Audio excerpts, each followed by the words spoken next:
Gauri Suryavanshi, S मराठीमध्ये आपलं स्वागत। वळूया आजच्या बातमीकडे।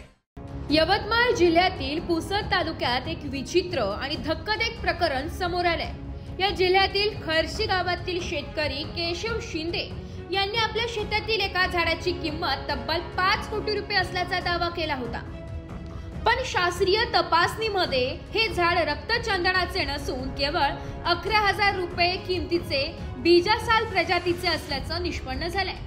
या घटनेमुळे आता कोर्टात एक नवीन वादळ निर्माण झालंय। वर्धा, यवतमाळ, पुसद, नांदेड रेल्वे प्रकल्पासाठी शेतकरी केशव शिंदे यांची जमीन अधिगृहीत करण्यात आली होती। या जमिनीचा मोबदला त्यांना मिळालाय, पण झाडे आणि भूमिगत पाईपलाईनचा मोबदला नाकारण्यात आलाय। त्यामुळे संतप्त होऊन शिंदे यांनी मुंबई उच्च न्यायालयाच्या नागपूर खंडपीठात धाव घेतली आहे। न्यायालयाने सुरुवातीला रेल्वेला शिंदे यांना 1 कोटी रुपये नुकसान भरपाई देण्याचे आदेश दिले। त्यातील 50 लाख रुपये शिंदे यांना तात्काळ मिळाले, तर उर्वरित रक्कम झाडाच्या मूल्यांकनानंतर देण्याचा निर्णय झाला। न्यायालयाच्या आदेशानुसार झाडाची तपासणी करण्यासाठी बंगळुरू येथील एका संस्थेला पाचारण करण्यात आलं। संस्थेने केलेल्या तपासणीनंतर जो अहवाल सादर केला तो सर्वांसाठी धक्कादायक होता। अहवालानुसार शेतकरी शिंदे यांनी दावा केल्याप्रमाणे हे झाड रक्तचंदनाचे नसून ते बीजासाल प्रजातीचं आहे।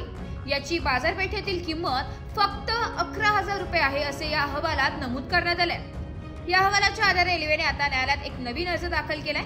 शेतकऱ्याने घेतलेली संपूर्ण रक्कम व्याजासहित परत करावी अशी मागणी रेल्वेने केली आहे, तर दुसरीकडे शेतकरी केशव शिंदे अजूनही आपल्या दाव्यावर ठाम आहे। त्यांचं म्हणणं आहे की हे झाड रक्तचंदनानेच आहे आणि त्याची किंमत 5 कोटी रुपयेच आहे।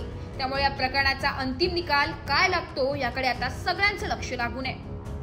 वृत्तसंकलन विभाग, एस मराठी न्यूज, नाशिक। अशाच नवीन ताज्या घडामोडी जाणून घेण्यासाठी आमच्या एस मराठी न्यूज चॅनलला लाईक करा, शेअर करा, सबस्क्राइब करा आणि बेल आयकॉनला क्लिक करायला विसरू नका।